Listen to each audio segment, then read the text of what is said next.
안녕하세요. 여러분을 회계와 세법의 늪에서 구해주고 싶은 구세주 구쌤입니다. 자, 이번 시간 강의는 현금 및 현금성 자산에 대한 강의를 하도록 하겠습니다. 지난 강의까지 회계 순환 과정에 대해서 전체 짚어봤고요. 자, 지난 시간까지 강의는 순환 과정이기 때문에 어떻게 우리가 앞으로 프로세스가 진행될 거냐 여부를 봤다면 이번 강의부터는 하나하나 계정에 대한 세심한 설명과 결산에 대한 내용들을 설명을 드리도록 하겠습니다. 그래서 이번 강의부터는 시험에서 비중이 높은 부분이니까 꼭 유의해서 강의를 들어주시기 바랍니다. 자, 제일 첫 번째, 현금 및 현금성 자산. 자, 이 계정 과목은 계정 과목이 아니라 계정이라고 부르는데, 자, 어떤 하나의 A, B, C, D, E라는 계정 과목들을 외부에 보고할 때 하나하나 다 보고하게 되면 너무나도 혼란이 온다는 얘기죠. 그래서 성격이 비슷한 계정들끼리는 따로 보고하지 말고 묶어서 같이 보고하라 이거죠. 그래서 우리가 이런 현금 및 현금성 자산을 가지고 뭐라 부르느냐, 외부 보고할 때 쓰는 통합 계정이다라는 거 알고 계시면 됩니다. 그래서 그 첫 번째 과정으로서 이제 현금 및 현금성 자산에 대해서 배울 거예요. 이번 강의에서 주된 핵심은 어떤 계정 과목들이 과연 현금 및 현금성 자산에 묶일 거냐. 자, 이 부분에 대해서 유의 있게 보시면 되고요. 그 다음에 기업과 관련된 여러 가지 경제지라든지 뉴스 같은 데서 기업의 현금 보유액이 얼마다 얘기를 할 때 우리가 보는 그 현금이 순수 현금을 말하는 게 아니라 이 현금 및 현금성 자산을 말하는 거예요. 그 다음에 나중에 뒤에서 재무제표 중에 현금 흐름표라는 걸 배우실 거예요. 이 현금 흐름표에서도 이 현금이라는 거는 순수한 현금을 말하는 게 아니라 지금 말씀드린 현금 및 현금성 자산을 가지고 우리가 기록을 할 거다라는 거. 그래서 이 통합 계정에는 어떤 계정이 들어가는지를 꼭 좀 알고 계셔야 되겠죠. 그래서 첫 번째 어떤 계정이 있느냐? 현금이라는 게 있어요. 우리 앞에서 계정 과목 볼 때 이런 말씀 드렸죠. 현금은 통화, 화폐나 통화 대용 증권. 근데 그때 당시엔 제가 말씀드릴 때 이 통화 대용 증권의 타인 발행 수표라는 거를 설명드렸었어요. 근데 이제는 범위를 조금 넓혀서 이제 세심하게 봐야 될 거기 때문에 이 통화 대용 증권, 화폐 대신에 사용할 수 있는 이 증권에는 어떤 것들이 있는지를 좀 알고 계셔야 돼요. 그래서 첫 번째로 이제 통화 대용 증권을 설명드리면, 자, 각종 수표들 전부 다, 모든 수표들은 다 현금으로 처리할 수 있다라는 거죠. 모든 수표들은. 그래서 수표는 받는 즉시 현금으로 전환해서 사용이 가능하기 때문에 모든 수표는 다 현금으로 처리한다. 단, 그 수표 중에 무슨 수표는 빼라고요? 네, 선일자 수표는 제외시켜야 된다. 중요한 내용입니다. 선일자 수표. 그럼 여기서 선일자 수표가 뭐냐? 선일자 수표. 발행일이 되기 전에 이미 유통되고 있는 수표다라는 거죠. 발행일이 되기 전에 이미 한다고요? 유통되고 있는 수표다라는 건데요. 어떤 개념이냐? 제가 설명을 좀 드리도록 하겠습니다. 자, 우리가 일반적으로 가장 많이 보는 수표가, 자, 앞으로 수업 시간에도 당좌 수표가 있을 거예요. 이렇게. 당좌 수표. 자, 당좌 수표가 있을 거고요. 이 당좌 수표의 금액을 500만 원이다 라고 적는 다음에 여기에 우리가 만기일이라고 적습니다. 만기일이 아니라, 참 죄송합니다. 발행일이라는 걸 적습니다. 이 수표를 언제 발행했느냐라는 거. 그럼 수표라는 개념이 그거예요. 여러분들 수표라는 개념은, 여러분 은행 가서 수표를 받아보신 적이 있는지 모르겠는데 일일이 내가 현금을 들고 다니기 귀찮기 때문에 이 돈을 은행에 맡겨놓고 그 증서로서만 받아오는 게 수표라는 말입니다. 그런 게 가장 대표적인 게 자기압 수표죠. 그럼 당좌 수표도 똑같아요. 여러분이 통장에 돈을 넣어놨기 때문에, 돈이 있기 때문에 그 수표를 발행해서 쓰시는 겁니다. 그러면 그 수표를 제시하게 되면 바로 통장에서 돈을 출금해 주겠다는 얘기죠. 그래서 발행일을 오늘 날짜로 이렇게 한다고요?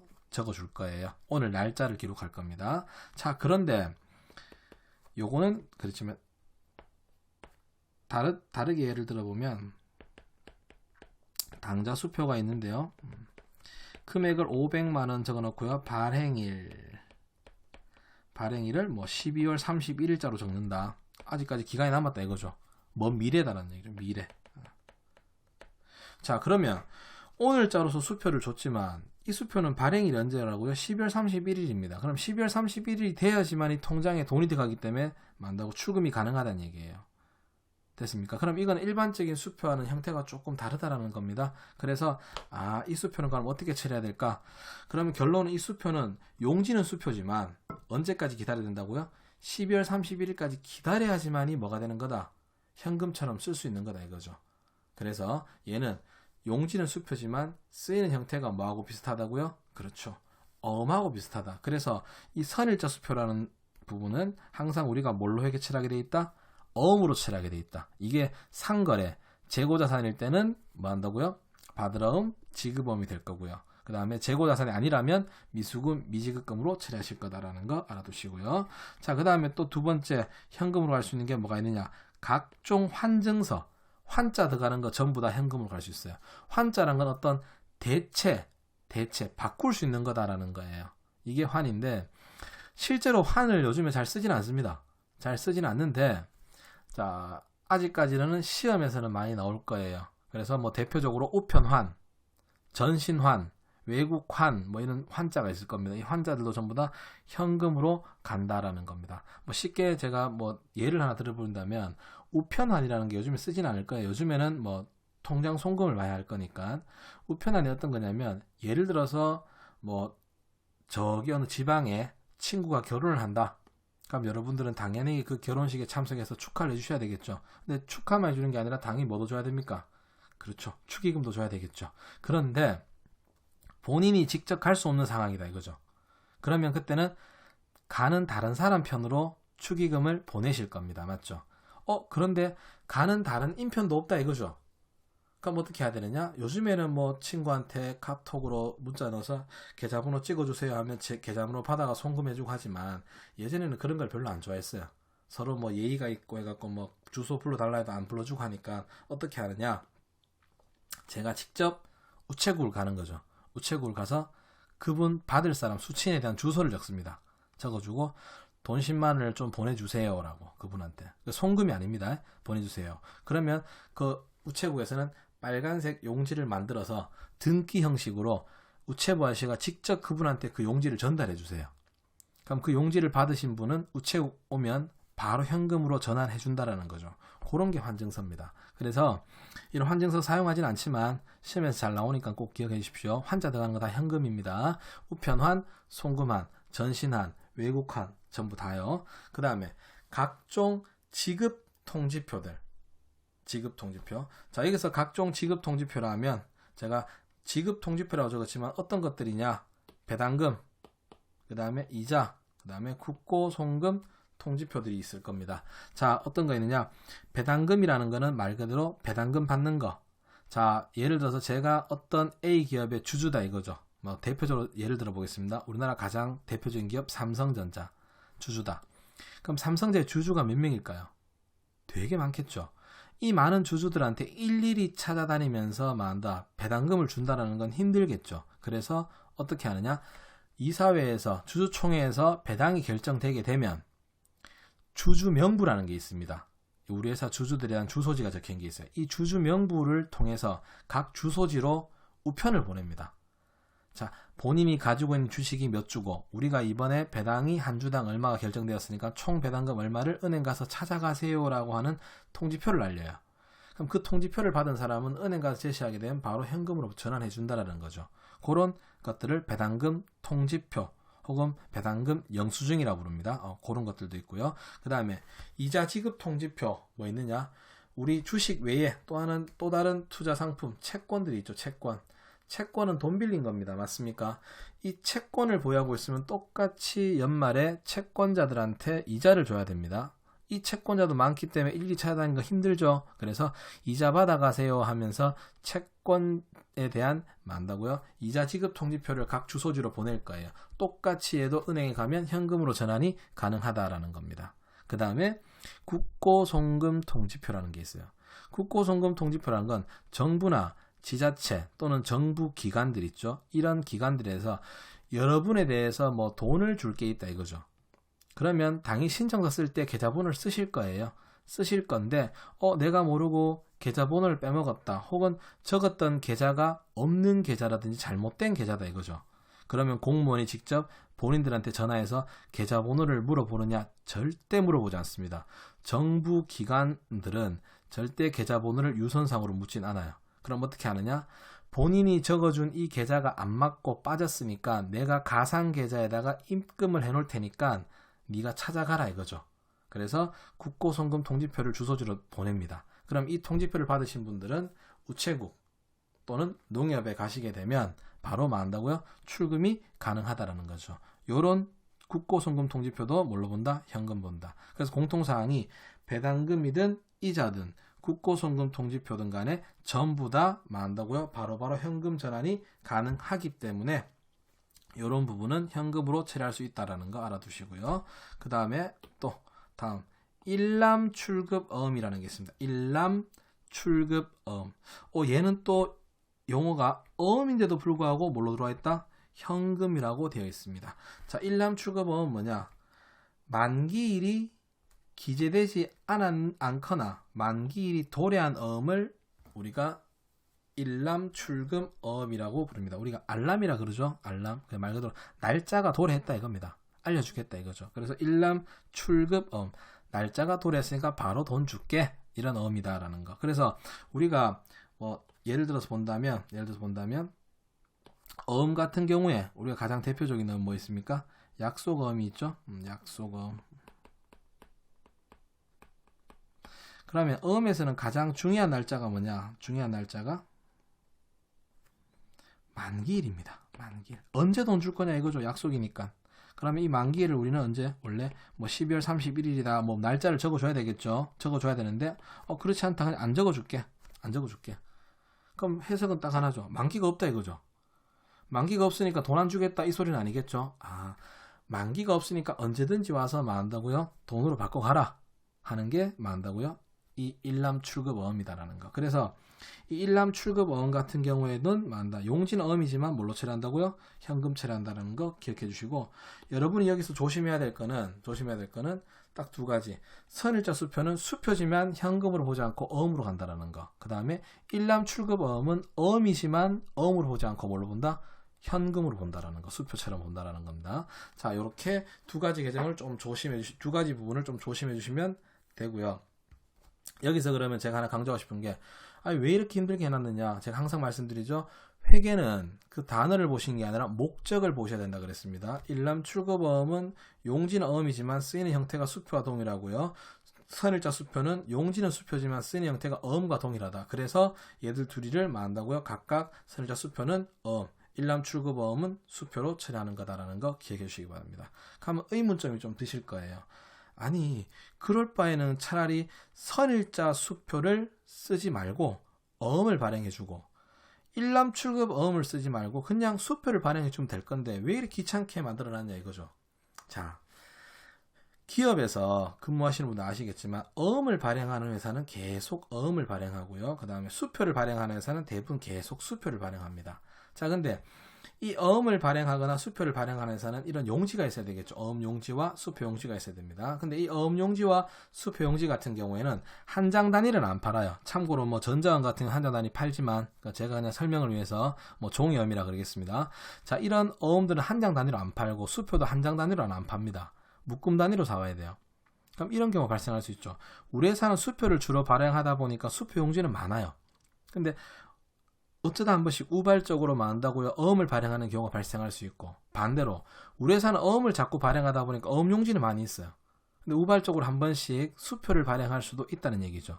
이때 만다고 이 한 번의 거래 때문에 용지를 사오고 뭐 통장 개설하고 힘들잖아요. 맞죠? 그래서 서로 우발적 거래에 대해서 교차 발행이 가능하도록 만든 제도이니까 그렇게 이해하시고 이 두 개 부분을 꼭 좀 내용을 파악해 주시기 바랍니다.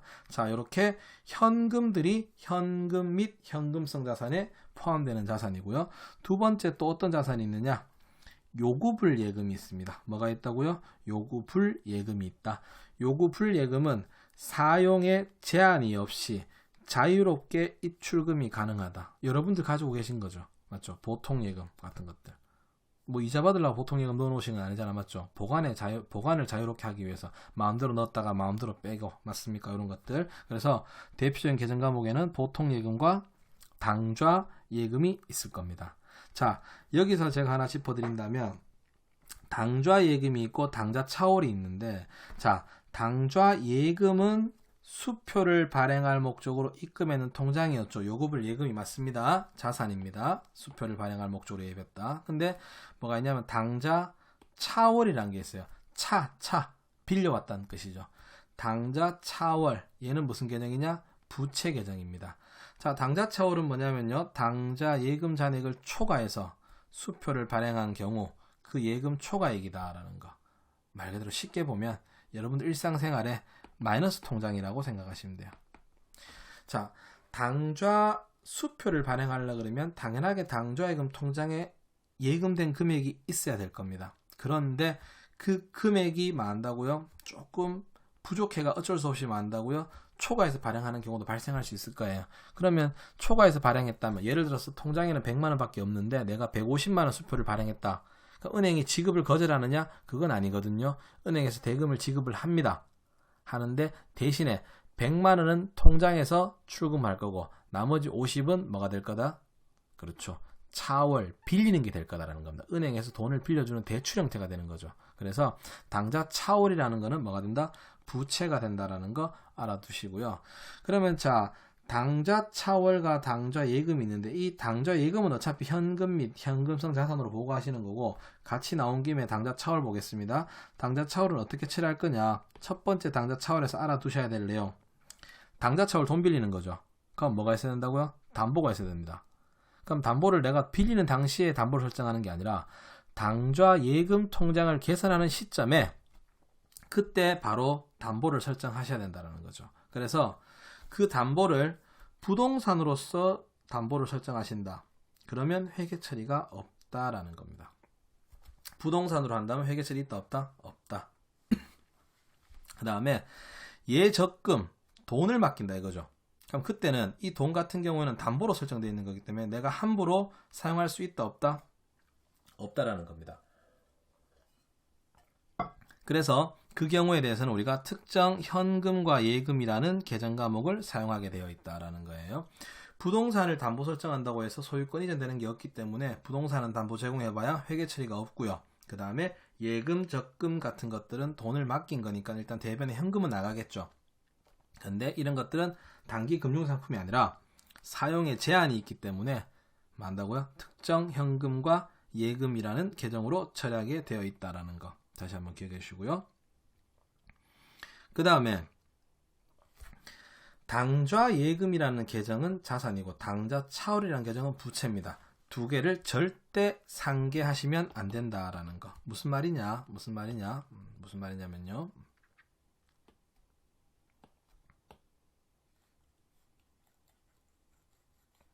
예를 들어서 우리가 당좌예금을 국민은행 통장과 그 다음에 우리은행 통장 두 군데의 통장을 가지고 있다 이거죠. 당좌예금을 둘 다 당좌 통장인데, 자, 국민은행 통장에서는 만다고요. 예금 잔액이 5천만 원일 수가 있고요. 우리은행에서는 당좌 차월이 발생해 갖고 3천만 원이 마이너스가 될 수 있습니다. 근데 이거를 내가 상계하고 2천만 원이니까 이걸 당좌 예금이라고 보고해야지, 큰일 난다는 겁니다. 이렇게 하시면 안 되고, 이때는 5천만 원 얘는 당좌 예금이니까 당좌 예금은 뭘로 보고한다고요? 그렇죠. 현금 및 현금성 자산으로 보고하셔야 되고요. 그 다음에 마이너스 3천만 원 같은 경우에는 당좌 차월이죠. 차월 이렇게 해서 따로따로 보고한다. 상계하시면 된다 안 된다? 안 된다라는 겁니다. 상계하시면 안 된다라는 거 알아두시고요. 그 다음에 이 당좌 차월 같은 경우에는 결국 돈 빌린 거잖아. 맞죠? 돈 빌린 건데 돈 빌렸다라는 계정이 어떤 게 있냐면 단기 차익금도 있어요. 굳이 따로 보고 할 거냐? 아니죠. 그래서 당좌 차월은 결산할 때 뭘로? 단기 차입금 계정으로 보고한다라는 거. 알겠죠? 단기 차입금 보고한다. 아, 당좌 예금과 당좌 차월은 상계해서는 안 되고 당좌 예금 잔액은 현금 및 현금성 자산으로 보고할 거고요. 당좌 차월 계정은 단기 차입금 계정으로 보고할 거다라는 거 다시 한 번 더 기억 부탁드리도록 하겠습니다. 자, 그 다음에